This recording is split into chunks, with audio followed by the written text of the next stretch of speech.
Assalamualaikum warahmatullahi wabarakatuh. Alhamdulillahi rabbil alamin. Assalatu wassalamu ala nabiyyina Muhammadin wa ala alihi wa ashabihi ajma'in.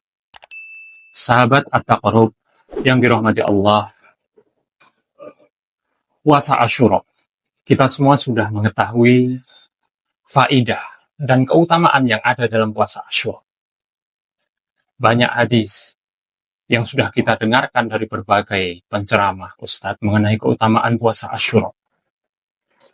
Sekarang mari, saatnya kita melihat bagaimana perjalanan disyariatkannya puasa Asyura pada zaman Rasulullah SAW dari permulaan Islam sampai dengan akhirnya.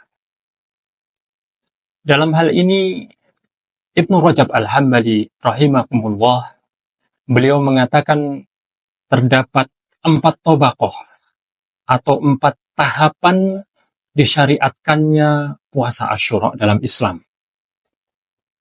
Tahapan yang pertama yaitu tatkala Rasulullah SAW masih berada di Makkah saat itu, sehingga belum hijrah ke Madinah.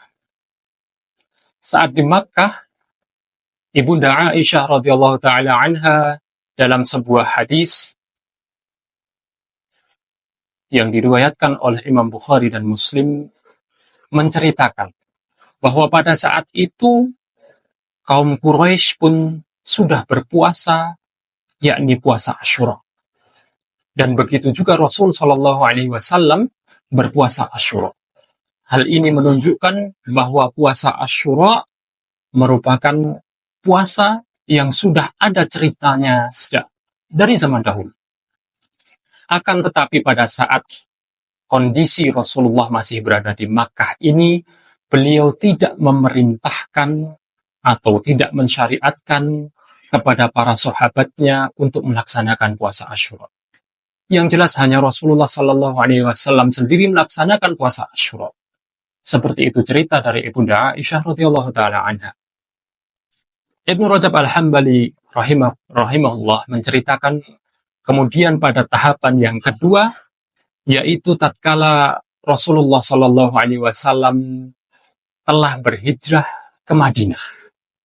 Pada saat itu Rasulullah SAW bertemu dengan orang Yahudi. Kemudian orang Yahudi tersebut sedang berpuasa, maka Rasulullah SAW menanyai orang Yahudi yang berpuasa tersebut, apa puasa yang kalian lakukan?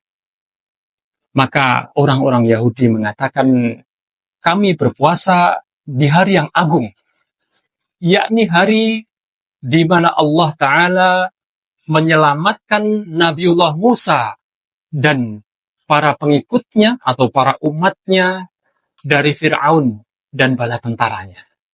Dan pada hari itu pula Allah menenggelamkan Fir'aun dan bala tentaranya. Oleh karenanya, pada hari itu Nabiullah Musa berpuasa.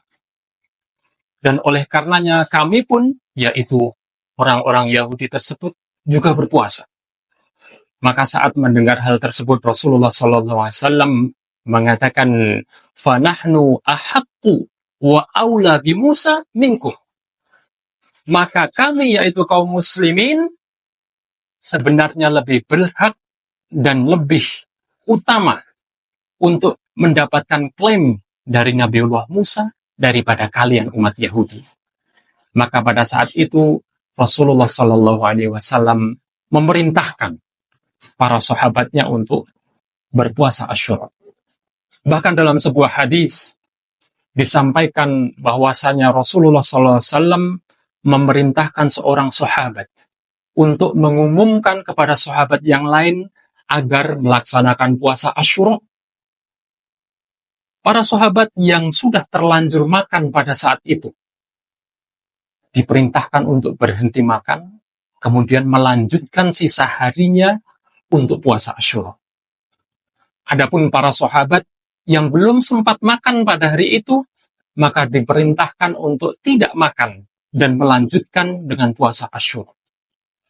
Inilah pentingnya, utamanya puasa Asyura pada saat itu, yaitu pada saat Rasulullah SAW sampai ke Madinah.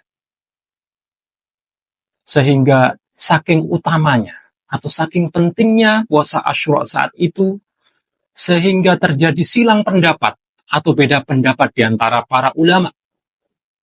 Di antara para ulama mazhab ada yang menganggap bahwa puasa Asyura saat itu secara fikih dihukumi sebagai wajib. Akan tetapi ulama madhab yang lain sebagaimana Imam Syafi'i tetap mengatakan bahwasanya hukumnya adalah sunnah yang muakkadah. Akan tetapi terlepas dari hal tersebut, ini menunjukkan bahwasanya puasa Asyura pada saat itu sangatlah utama dan sangatlah besar bagi kaum muslimin. Sahabat At-Taqarrub rahimani wa rahimakumullah, kemudian Ibnu Rajab Al-Hambali melanjutkan cerita tentang tobaqoh atau tahapan dari puasa Asyura setelah itu.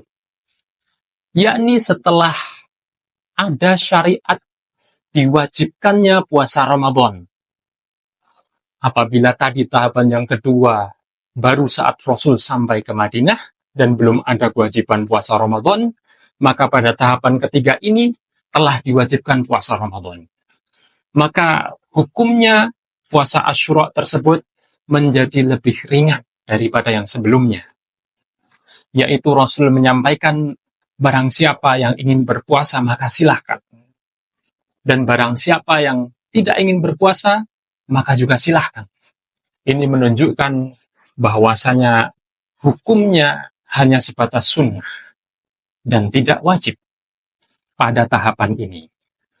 Akan tetapi perlu diingat oleh sahabat At-Taqarrub bahwasannya keutamaan atau fadilah dari puasa Asyura sebagaimana yang kita ketahui bersama bahwasannya keutamaannya adalah yukaffiru sanatal lati madiyah atau qablah, yaitu menghapus dosa-dosa setahun yang telah berlalu. Ini keutamaan yang sangat besar tentunya. Sahabat At-Taqarrub Surabaya rahimani wa rahimakumullah, kemudian kita beranjak kepada tahapan atau tobaqoh yang keempat, yaitu tatkala Rasulullah Shallallahu Alaihi Wasallam telah sampai kepada penghujung usia beliau, yaitu tatkala itu Ibnu Abbas menceritakan ada para sahabat yang bertanya kepada Rasulullah perihal puasa Asyura. Para sahabat menanyakan, "Ya Rasulullah, innahu yaumu tu'azzimuhul yahud wan nasara." Wahai Rasulullah, puasa Asyura ini adalah puasa yang diagungkan juga oleh umat-umat Yahudi dan Nasara. Maka bagaimana dengan kita? Maka Rasulullah SAW menjawab, فَإِذَا كَانَ الْعَامُ مُقَبِّلْ إِنْشَاءَاللَّهِ سُنَّ الْيَوْمَ التَّاسِعِ. Apabila besok tahun depan masih diberi kesempatan insyaallah oleh Allah, maka kita akan melengkapi dengan puasa pada hari ke-9.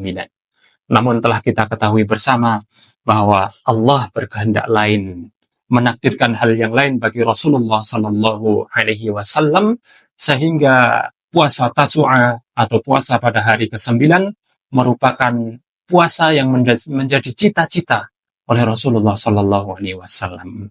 Sahabat At-Taqarrub Surabaya rahimani wa rahimakumullah, sehingga kesimpulannya pada penghujung usia Rasulullah Sallallahu Alaihi Wasallam, syariat tentang puasa Asyura ini dilengkapi dengan puasa Tasu'a atau puasa pada hari ke-9 yang telah dicita-citakan oleh Rasulullah Sallallahu Alaihi Wasallam.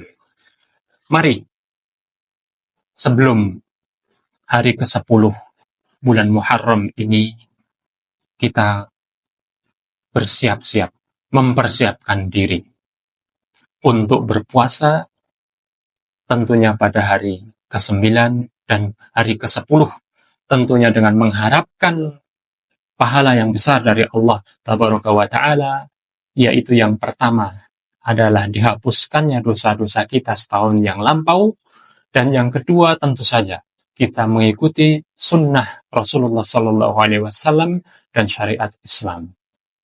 Barakallahu li wa lakum. Demikian yang bisa kita sampaikan. Wassallallahu ala nabiyyina Muhammadin wa ala alihi wa sahbihi ajma'in. Walhamdulillahi rabbil alamin. Wassalamualaikum warahmatullahi wabarakatuh.